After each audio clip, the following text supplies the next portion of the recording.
Hello students, in this video we are going to start third unit of paper real analysis. So the syllabus of third unit is as given here. First we will see some basic definitions concerning series, sequence, conversions of series, divergence of series, also conversions and divergence of sequence, and some more definitions. After that, the next article is rearrangement of terms of series and Riemann's theorem. Next is power series. After that, uniqueness of power series. In the article power series, we will see radius of convergence of power series, also some theorems concerning it. Then uniqueness of power series. After that, Abel's theorem and also application of Abel's theorem. Then Tauber's theorem. Tauber's theorem is also called as converse of Abel's theorem. So let's start with some basic definitions. So the first definition is of a sequence. Basically, we know that a sequence is a function which is defined from a set of natural numbers n to the set of real numbers r. We know that sequence is denoted as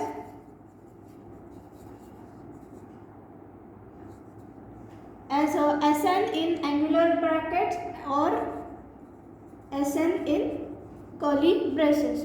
So we can say that Sn, that is sequence, is a function from a set of natural numbers to the set of real numbers. Also the elements of a sequence are denoted as S1, S2 up to so on Sn. Next definition is of convergence and divergence of a sequence. We say a sequence is a convergent when limit n tends to infinity Sn exists. That is, if limit n tends to infinity Sn is equals to L, then we say that this sequence Sn is convergent and it converges to the point L or say L. But when we say that a sequence is divergent, when it is not convergent, obviously, but basically it is if limit n tends to infinity Sn does not exist, then we say that the sequence is divergent. You have studied these definition in your earlier semesters in BSc also. Now next we will see the definition of a series and convergence and divergence of series. So what is series? An expression of the form a1 plus a2 up to so on an plus up to so on is called an infinite series or simply series. And this form of expression is expressed as summation n from 1 to infinity an or simply summation an. This is called series. So what about the convergent and divergent of series? When we say the series is convergent or divergent, when the sequence of partial sum, that is the sequence Sn of the series an is convergent, then the series is also convergent. When this sequence of partial sum is convergent, this implies that this series is also convergent. And when this is divergent, that is the sequence of partial sum is divergent, then the series is divergent. Further, we will move to some results or theorems. So the first is the series summation an is convergent if and only if for every epsilon greater than 0 there exists a positive integer m such that m greater than n, which is greater than capital M, implies that am minus an is less than epsilon. So that is a mod am minus an less than epsilon. And we have studied this result earlier. This is the Cauchy criteria theorem.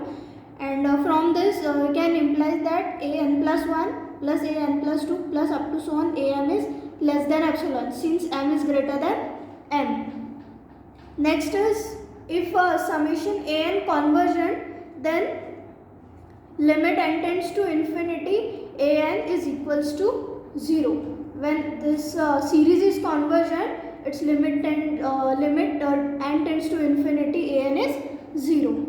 Next, the next result is ratio test. Let an be a positive term series such that limit n tends to infinity, an plus 1 upon an is equals to L. Then the convergence or divergence of this series depend on this the value of L. If the value of L is less than 1, then we say that the series summation an converges. If the value of L is greater than 1, then we say that the series diverges, and this test fails if we obtain the value of L equals to 1. So the ratio test says that if we have a series, say summation an of positive term, and if we evaluate this limit n tends to infinity, an plus 1 upon an equals to L, then the value of L can say if the series is convergent, divergent, or if the value of L is equals to 1, then the test fails. Then we can't say whether the series is convergent or divergent. So the next is root test. Similarly, here we have taken a series an summation an with positive real term, and if we evaluate limit n tends to infinity, nth root of an equals to L, then here also if the value of L is less than 1, then we say that this series converges. If the value of L is greater than 1, then we say the series diverges, and if the value of L is equals to 1, then the test fails. Next we move on to the first article of this unit, which is rearrangement of terms of series. So before discussing what is rearrangement of terms, first we will see that if I have a series of finite terms, that is if 1 plus 2 plus 3 plus 4 plus 5 or up to so on, say 100. This is the series of finite terms, and the sum of this series will be equal if I rearrange or change the order of this series. If I take 100 plus 99 plus up to, then in both this case the sum of this series will be equal. But what if I rearrange the terms of an infinite series? For example, this is the finite series. Now for infinite series,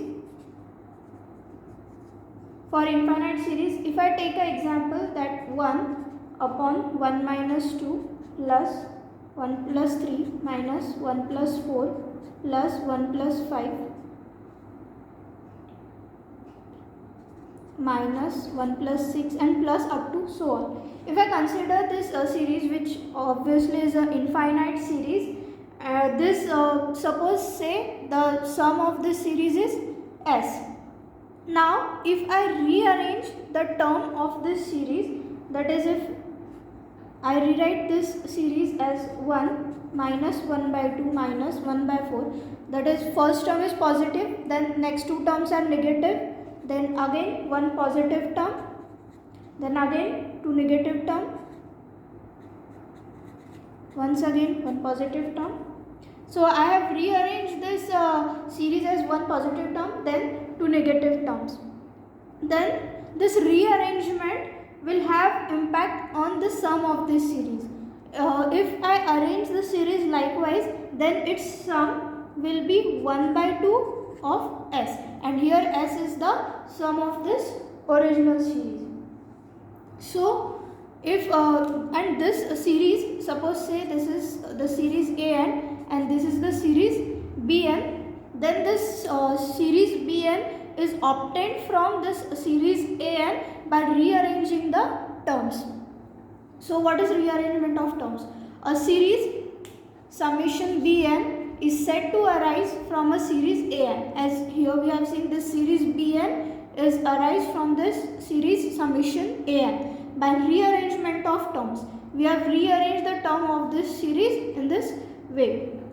If there exists one-to-one correspondence between the term of the two series, you can see that between these two series there exists a one-to-one correspondence, and this phenomenon or this condition we call rearrangement of terms of series. The definition is let summation from n equals to 0 to infinity an be a series, then we say this series or called rearrangement of the original series if there exists a bijection, say f, from set of natural numbers to the set of natural numbers such that bf of n is equals to an. That is, for every term in the first series there occupy a perfectly definite place in the second series and conversely. So depending on this, we will discuss further the statement of Riemann's theorem. So before Riemann's theorem, first we will discuss the definition of conditionally convergent series. So the series summation an is said to be conditionally convergent if summation an, that this series is convergent but summation mod of an is not convergent. We know the definition of absolutely convergent series where both summation an and summation mod of an is convergent, but this is when this is absolutely convergent. But when summation of an is convergent but summation mod of an is not convergent, then such series is called conditionally convergent series. After this, we will see the statement of Riemann's theorem. Riemann's theorem states that suppose summation an is a conditionally convergent series, that is conditionally convergent, that is summation an is convergent but summation mod of an is not. Then for every real number s, there is a rearrangement Bn, that is rearrangement series Bn of the series An such that the sum of the series Bn is S. One more statement is there for Riemann's theorem, which is by an appropriate arrangement of terms, a conditionally convergent series summation An can be made to converge to any number S, to diverge to infinity or minus infinity, or to oscillate finitely or infinitely. The meaning of both the theorem is, if we have a series summation an, then we can rearrange terms. We can rearrange terms of the series an to obtain such series, say summation Bn, which can be converges, or the sum of this series which will be any real number, or we can converge this series to any number s, or we can diverge it to infinity or minus infinity, or also we can oscillate it finitely or infinitely by just rearranging the terms of the given conditionally convergent series. Here one condition is must, which is the series must be conditionally convergent. But what if the series is absolutely convergent? That is, if summation an is absolutely convergent series,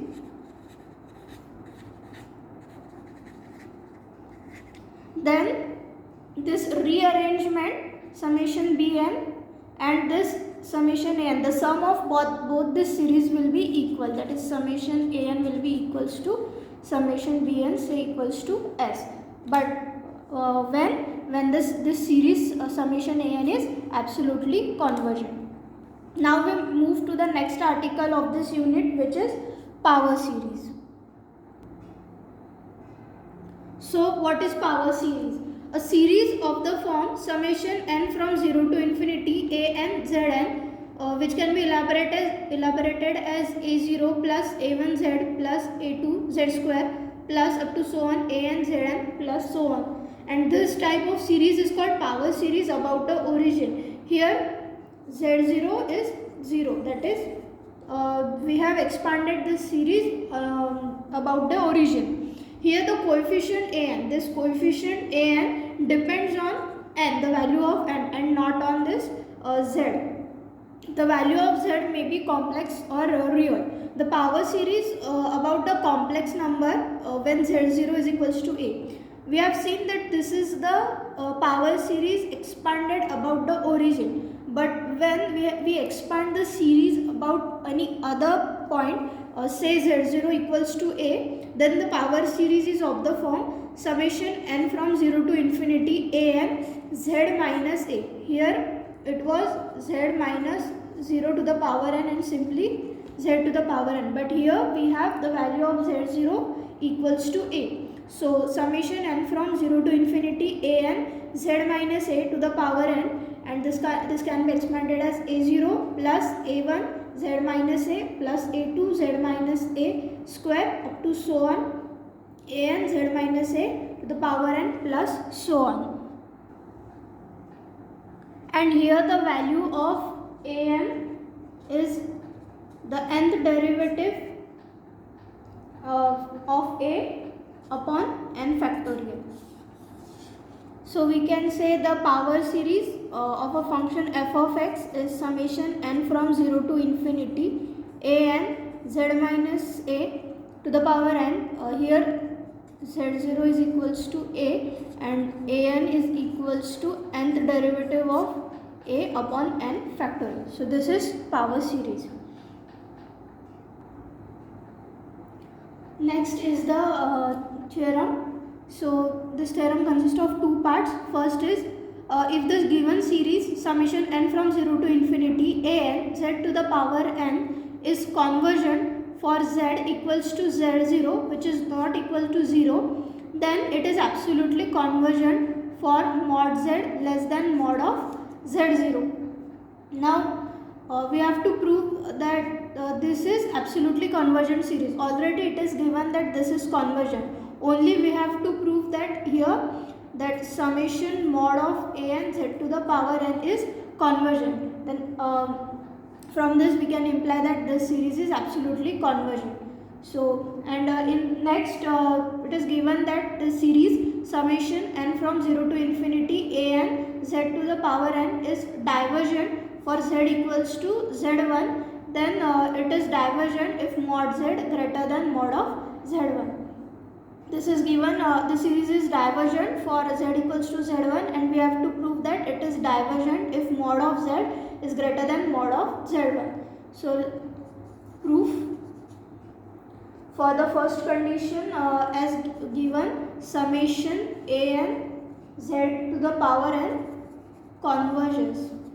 And we have seen one result that if summation an, that this series converges, then it implies that limit n tends to infinity an is equals to 0. So from this result, it implies that limit n tends to infinity an z to the power n is equals to 0, and thus the sequence an z0 to the power n is a bounded sequence.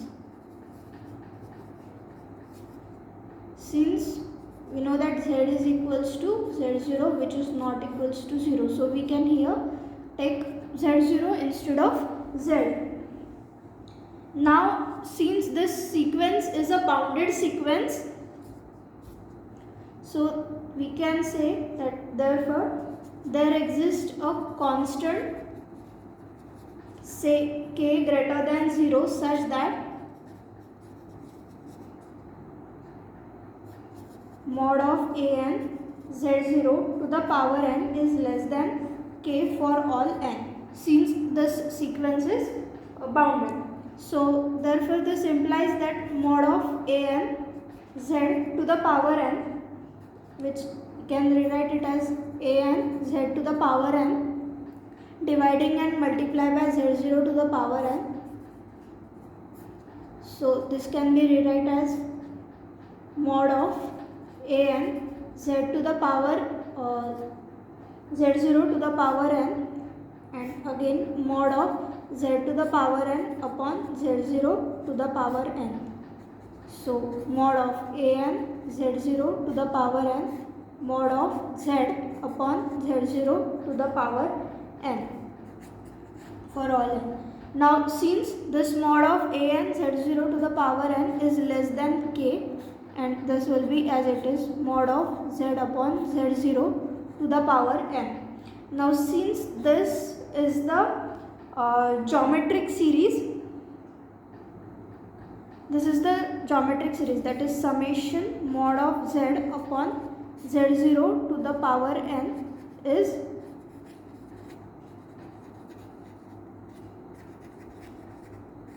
geometric series. If we take summation on both side here, it is summation mod of an z to the power n less than summation, we can take this constant k outside of the summation, and summation mod of z upon z0 to the power n. Now we can see that this series summation z upon z0, the series summation mod of z upon z0 to the power n is geometric series, and it is conversion. This series is conversion if mod of z is less than mod of z0, and in the theorem it is given that mod of z is less than mod of z0. Now since this series is conversion, by comparison test we can say that this series is also convergent. So therefore, here by comparison test we can say that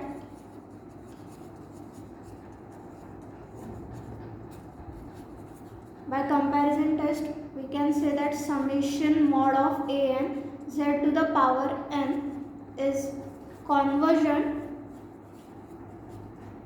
for mod z less than mod of z0, and hence the series summation n from 0 to infinity an z to the power n is absolutely convergent.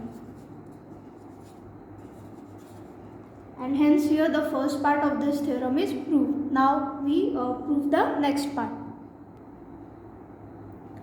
So in the next part it is given that summation an z to the power n, this series diverges for z equals to z1, and we have to prove that the same series diverges for mod of z greater than mod of z1. So let mod of z1 be greater than mod of z be greater than mod of z1. Here we will prove this part by contradiction method. So we assume that the summation an z to the power n is convergent, and convergent for mod of z greater than mod of z1. So by the first part of this theorem, by part first, this implies that summation an z to the power n is absolutely convergent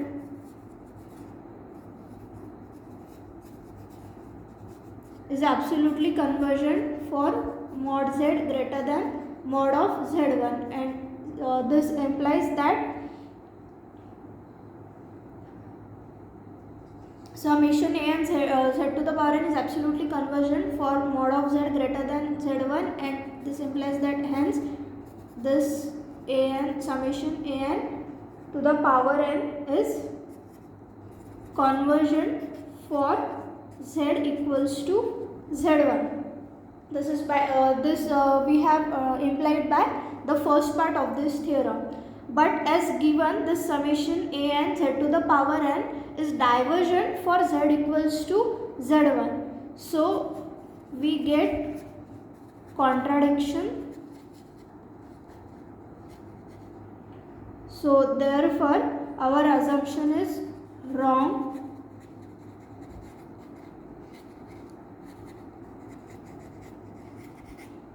hence this summation a n z to the power n, this diverges for mod of z greater than mod of z1, and here the second part of this theorem is proved. In the next video we will see Cauchy-Hadamard's theorem, radius of convergence and Hadamard's formula. So thank you.